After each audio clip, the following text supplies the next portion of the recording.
ನಮ್ಮ ಕರ್ನಾಟಕದ ಚಿತ್ರರಂಗದಲ್ಲಿ ಒಂದೇ ಒಂದು ಸ್ಮಾಲ್ ಬ್ಲಾಕ್ ಡಾಟ್ ಅನ್ನು ತಗೊಳ್ದಲ್ಲೇ ಇರೋ ಒಬ್ಬ ನಟ ಅಂದ್ರೆ ಅದು ಅನಂತ್ ನಾಗ್ ಸರ್ ಅವರು. ಇವರು ಮೊನ್ನೆ ಸ್ಟೇಜ್ ಮೇಲೆ ಭಾಷಣ ಮಾಡ್ಬೇಕಾದ್ರೆ ಪ್ರೆಸೆಂಟ್ ಜೆನ್ಜಿ ಜನರೇಷನ್ ಏನಿದೆ ಇದ್ರ ಮೇಲೆ ಒಂದು ಹೇಳಿಕೆಯನ್ನ ಕೊಟ್ಟಿದ್ದಾರೆ, ಕೇಳಿಸ್ಕೊ ಬನ್ನಿ. ನನಗೊಂಥರ ಈ ಥರದ ಇವತ್ತು ಹೇಳಿದ್ದು ನೀವು ಲಾಸ್ಟ್ ಹೇಳಿದ್ದಲ್ಲ, ಆ ಜನರೇಷನ್ ಥರ ನಾನಾಗಿಬಿಟ್ಟಿದ್ದೀನಿ ಅಂತ ಕಾಣುತ್ತದೆ.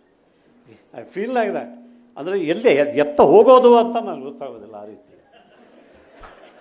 ಅದಕ್ಕೆ ಹಾಗಿದ್ದಾರೆ ಹೇಳ್ತಾರಲ್ಲ, spare the rod and spoil the child ಅಂತ ಹಾಗಾಗಿದೆ ಅಂತ ನನಗೆ ಅನ್ನಿಸ್ತದೆ.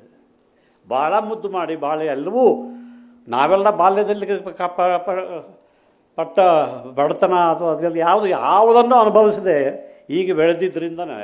ಅದರಲ್ಲೂ ಇದು ಕೂಡ ಯಾವ ಹಳ್ಳಿಯಿಂದ ಆಗೋದಿಲ್ಲ, ಇದು ಪಟ್ಟಣಗಳಲ್ಲೇ ಆಗೋ ರೋಗ. ಇದು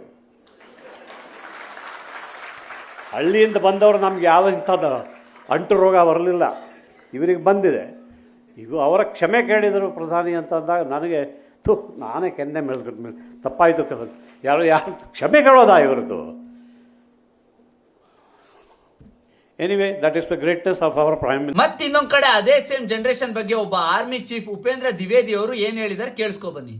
So let me firstly concede and accept that generations is at least 10 times better than the generation of ours. ಇಲ್ಲಿ ಇವರಿಬ್ರು ತುಂಬಾನೇ ದೊಡ್ಡ ವ್ಯಕ್ತಿಗಳು, ಲೈಫ್ ಅಲ್ಲಿ ತುಂಬಾನೇ ಎಕ್ಸ್ಪೀರಿಯನ್ಸ್ ನ ಮಾಡಿರ್ತಾರೆ. ಅದ್ರ ಬೇಸಸ್ ಮೇಲೆನೆ ಈ ತರದೊಂದು ಸ್ಟೇಟ್ಮೆಂಟ್ಸ್ ಗಳನ್ನ ಕೊಟ್ಟಿರ್ತಾರೆ. ಆಡಿಯನ್ಸ್ ಆಗಿರೋ ನೀವುಗಳು ಬರೀ ಇದೊಂದೇ ಜನರೇಷನ್ ನ ಮಾತ್ರ ಅಲ್ಲ, ಎಲ್ಲಾ ಜನರೇಷನ್ ಅನ್ನು ಆಸ್ ಎ ಎಕ್ಸಾಂಪಲ್ ಆಗಿ ತಗೊಳ್ಳಿ. ಎಲ್ಲಾ ಜನರೇಷನ್ ಅಲ್ಲೂ ಫೂಲ್ಸ್ ಗಳು ಕೂಡ ಇರ್ತಾರೆ, ವೆರಿ ಇಂಟೆಲಿಜೆಂಟ್ ಪೀಪಲ್ಸ್ ಗಳು ಕೂಡ ಇರ್ತಾರೆ. ಎಲ್ಲರೂ ಇಲ್ಲಿ ಅವ್ರವ್ರ ಪರ್ಸ್ಪೆಕ್ಟಿವ್ ಇಂದ ನಿಮ್ನ ನೋಡ್ತಾ ಇರ್ತಾರೆ, ನೀವು ಮಾಡ್ತಿರೋದು ಸರಿನಾ ತಪ್ಪಾ ಅಂತ ಹೇಳ್ತಾರೆ. Accept the both positive and negative. ಇದು ನಿಮಗೆ ಫ್ಯೂಚರ್ ಅಲ್ಲಿ ಹೆಲ್ಪ್ ಆಗುತ್ತೆ. ನೋಡಿ, ಕೆಲವೊಬ್ಬರದ್ದು ಅಪ್ಪ ಅಮ್ಮಂದಿರಿಗೆನೆ ಕ್ಲಾರಿಫಿಕೇಶನ್ ಇರಲ್ಲ, ನನ್ ಮಗ ಪುಂಡು ಪೋಕ್ರಿ ವೇಸ್ಟ್ ನನ್ ಮಗ ಅಂತ ಹೇಳ್ಬಿಟ್ಟಿರ್ತಾರೆ. ಅನ್ಲೆಸ್ ನಿಮ್ನ ನೀವು ಪ್ರೂವ್ ಮಾಡ್ಕೊಳ್ಳೋ ತನಕ ನಿಮ್ನ ಎಲ್ಲರೂ ಜಡ್ಜ್ ಮಾಡೇ ಮಾಡ್ತಾರೆ. ಫೈನಲ್ ಕ್ಲಾರಿಫಿಕೇಶನ್ ಏನು ಅಂದ್ರೆ, ಅನಂತ್ ನಾಗ್ ಸರ್, ನಾನು ನಿಮಗೆ ಉತ್ತರ ಕೊಡೋಷ್ಟು ದೊಡ್ಡವನಿರ್ಲಿ ಏನು ಅಂದ್ರೆ ಏನು ಅಲ್ಲ. ಆದ್ರೆ ಇಲ್ಲಿ ಮೋದಿ ಅವರು ಯಾರ ಹತ್ರನೂ ಸಾರಿನ ಕೇಳಿಲ್ಲ. ಇಲ್ಲಿ ಪ್ರೈಮ್ ಮಿನಿಸ್ಟರ್ ನರೇಂದ್ರ ಮೋದಿ ಅವರು ತುಂಬಾ ಅಂದ್ರೆ ತುಂಬಾನೇ ದೊಡ್ಡ ವ್ಯಕ್ತಿನೇ. ಆದ್ರೆ 21 ಜನ ಮಕ್ಕಳು ಸೂಸೈಡ್ ಮಾಡ್ಕೊಂಡಿದ್ರು, ಅದನ್ನ ಕೇಳ್ಕೊಂಡು ಪ್ರೊಟೆಸ್ಟ್ ನ ಮಾಡಿದವರಿಗೆ ಲಾಠಿ ಚಾರ್ಜ್ ನ ಮಾಡಿ ತಲೆ ಬುಡೆ ಎಲ್ಲ ಹೊಡೆದಾಕಿ ಏನೇನೋ ಮಾಡಕ್ ಬಿಟ್ರು.